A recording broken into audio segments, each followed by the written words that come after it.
सर्वोदय नमस्कार बच्चों। आज आप लोगों का हिंदी कविता एक वृक्ष की हत्या। एक वृक्ष की हत्या कुंवर नारायण जी के द्वारा रचित है। इनका जन्म 19 सितंबर 1927 ईस्वी में हुआ था। कुंवर नारायण ने कविता लिखने की शुरुआत सन 1950 के आसपास की। उन्होंने कविता के अलावा चिंतन परक लेख, कहानियाँ और सिनेमा तथा अन्य कलाओं पर समीक्षाएं भी लिखी हैं। उनकी प्रमुख रचनाएं हैं चक्रव्यूह, परिवेश, हम तुम, आमने सामने इत्यादि। उन्हें अनेक पुरस्कार एवं सम्मान मिल चुके हैं, जो इस प्रकार हैं: साहित्य अकादमी पुरस्कार, कुमारन आशान पुरस्कार, व्यास सम्मान पुरस्कार, प्रेमचंद पुरस्कार और लोहिया सम्मान, कबीर सम्मान इत्यादि। कुंवर नारायण जी अपनी इस कविता के माध्यम से यह बताना चाहते हैं कि तुरंत काटे गए एक वृक्ष के बहाने पर्यावरण, मनुष्य और सभ्यता के विनाश की अंतर्व्यथा को अभिव्यक्त करती है। यह कविता आज के समय की अपरिहार्य चिंताओं और संवेदनाओं का रचनात्मक अभिलेख है। इस कविता में यह कविता कुंवर नारायण के कविता संग्रह इन दिनों से संकलित है।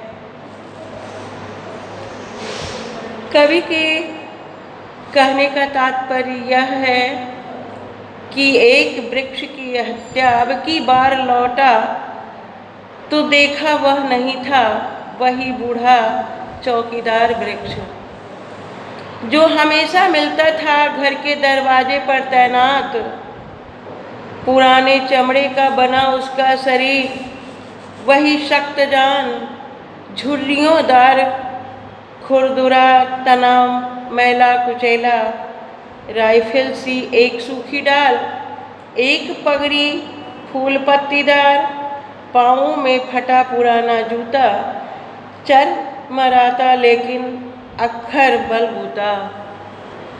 कवि ने कहा है कि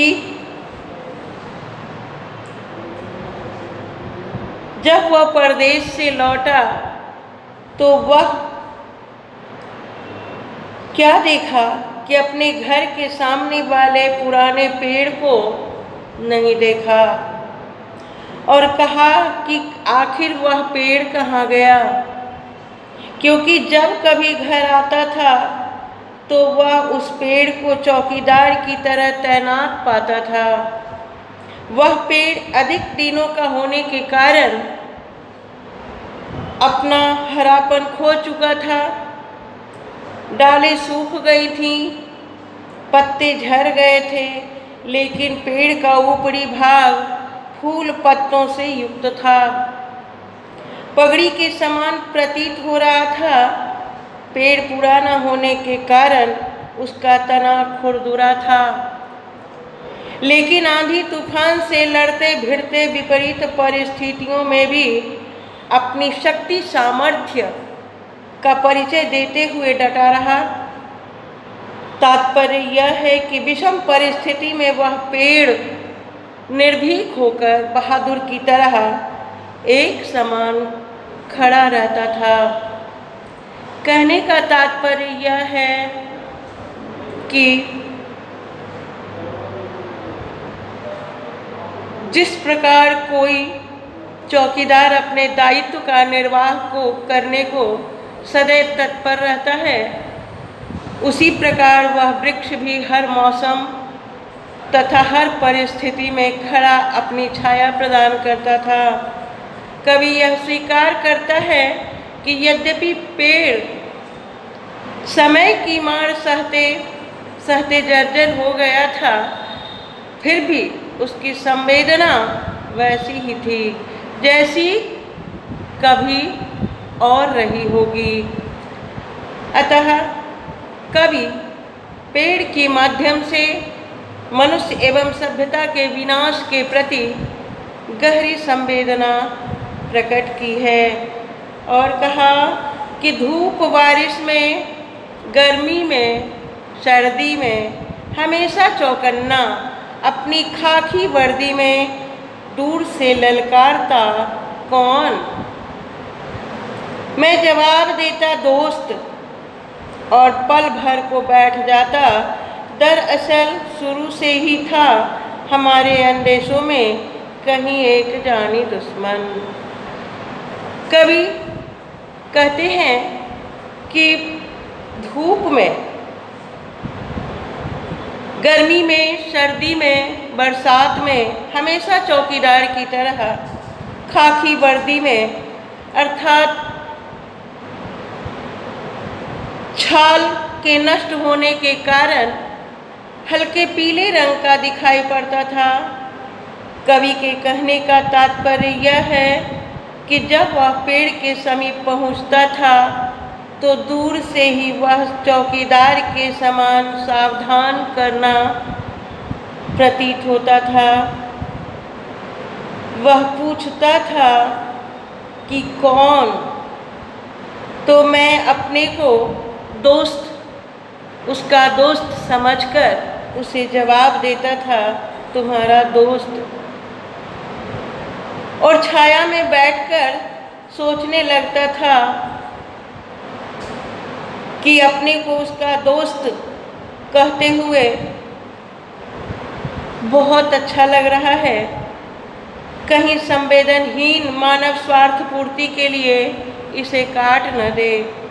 लेकिन कवि मानव जाति की रक्षा तथा पर्यावरण की शुद्धता के लिए पेड़ बचाने का संकल्प लेता है तथा अपनी संवेदना प्रकट करता है कि गांव, शहर तथा देश तभी सुरक्षित रहेंगे जब वृक्षों की रक्षा होगी। और उन्हें यह विश्वास था, उन्हें अंदेशा था कि कहीं न कहीं कोई इसका जानी दुश्मन होगा जो इसे काटेगा। कभी न कभी तो ऐसी हालत इसकी होगी ही। उसके बाद कहा है कि घर को बचाना है लुटेरों से, शहर को बचाना है नादीरों से, देश को बचाना है देश के दुश्मनों से, और शहर को बचाना है नादीरों से, देश को बचाना है देश के दुश्मनों से, और बचाना है नदियों को नाला हो जाने से, हवा को धुआं हो जाने से, खाने को जहर हो जाने से, और बचाना है जंगल को मरुस्थल हो जाने से, बचाना है मनुष्य को जंगल हो जाने से। इसमें नादीरों का अर्थ है ऐतिहासिक लुटेरे, आक्रमणकारी, क्रूर व्यक्ति से शहर को बचाना है, और देश को बचाना है देश के दुश्मनों से। देश के भी कुछ दुश्मन हैं जिससे बचाने की ज़रूरत है। कवि का कहना है कि मनुष्य तथा सभ्यता के विनाश होने से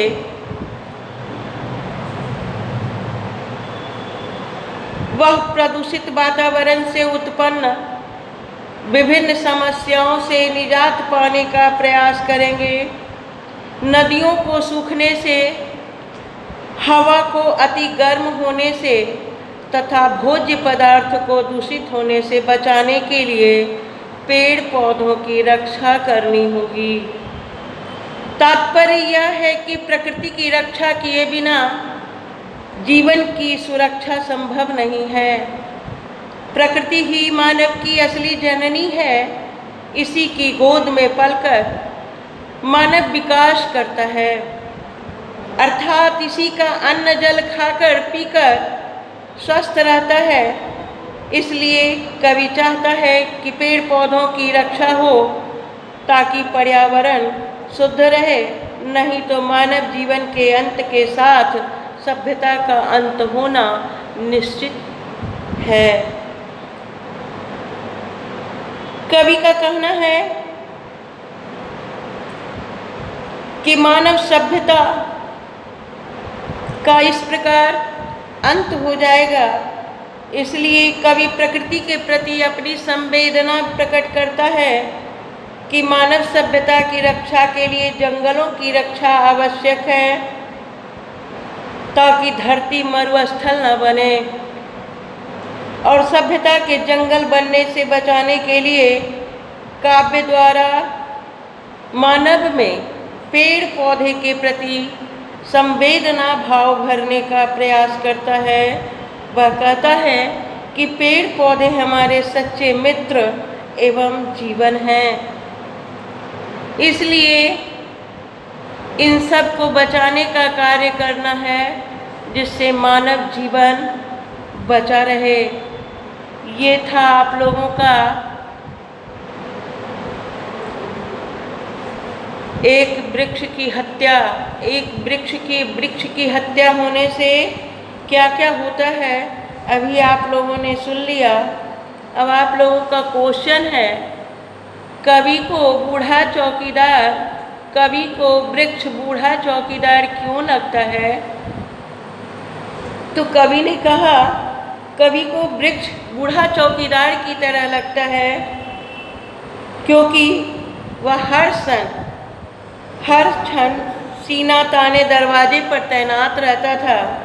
जिस प्रकार चौकीदार घर की सुरक्षा में दरवाजे पर खड़ा रहता है, उसी प्रकार वह वृक्ष कवि के दरवाजे पर सदा लहराता रहता था, जो इस बार लौटने पर नहीं मिला क्योंकि वह काट दिया गया था।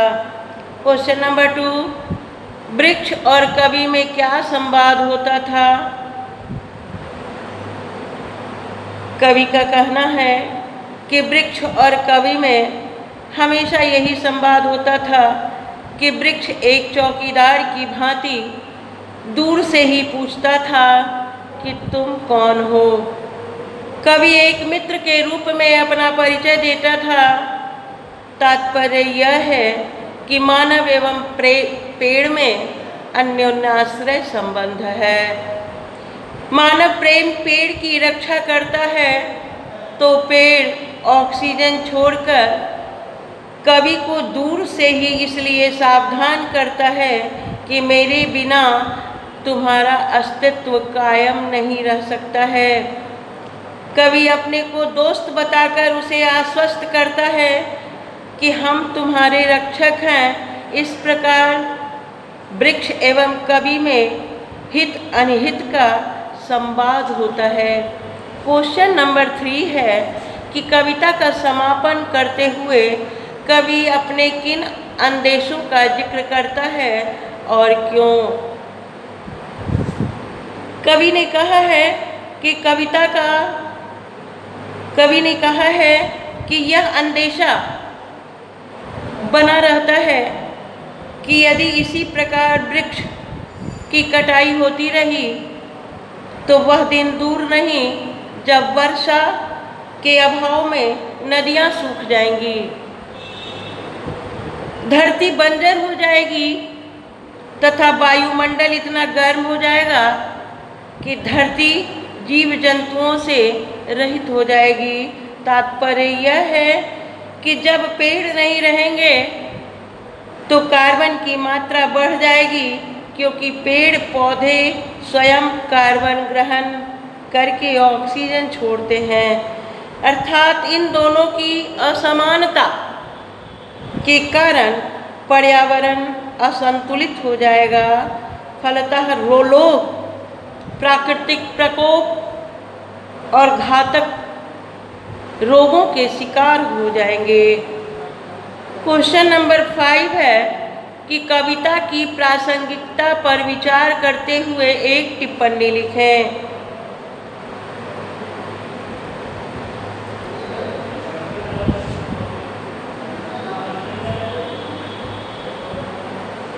क्वेश्चन नंबर 4, घर, शहर और देश के बाद कवि किन चीजों को बचाने की बात करता है और क्यों? कवि ने कहा है कि घर, शहर और देश के बाद नदियों को नाला होने से, हवा को धुआं होने से, भोज्य पदार्थ को विष होने से, जंगल को मरुभूमि होने से तथा मनुष्य को जंगल हो जाने से बचाना है, क्योंकि इन सारे कार्यों का आरंभ मनुष्य ही करता है। क्योंकि पेड़ पौधे के कारण ही वर्षा होती है, धरती उर्वर होती है तथा वायुमंडल में संतुलन बना रहता है। इसलिए कवि पेड़ों की कटाई पर रोक लगाकर तथा वृक्षारोपण करके इन चीज़ों को बचाने की बात करता है। क्वेश्चन नंबर 5 है कि कविता की प्रासंगिकता पर विचार करते हुए एक टिप्पणी लिखें। कवि ने कहा है कि वर्तमान परिवेश में यह कविता एक अति प्रासंगिक है, क्योंकि आज सारा विश्व पर्यावरण समस्या को लेकर चिंतित है। जनसंख्या वृद्धि तथा औद्योगिक विकास के कारण जंगलों को काटकर नगर बसाए जा रहे हैं तथा उद्योग लगाए जा रहे हैं। कहने का तात्पर्य यह है कि पर्यावरण असंतुलन हो गया है। इस असंतुलन के कारण वैश्विक ऊष्मा विश्व के समक्ष प्रश्न चिन्ह बन गया है। उसके बाद है आपका व्याख्या। व्याख्या कैसे लिखना है? सबसे पहले कवि परिचय। प्रस्तुत पंक्ति हमारी पाठ्य पुस्तक गोधूली भाग 2 और कवि कौन है इसके? कुंवर नारायण जी द्वारा रचित एक वृक्ष की हत्या शीर्षक कविता से ली गई है। पंक्ति है, क दूर से ही ललकारता कौन, मैं जवाब देता तुम्हारा दोस्त। इसका मतलब है कि दूर से ही ललकारता कौन, मैं जवाब देता तुम्हारा दोस्त।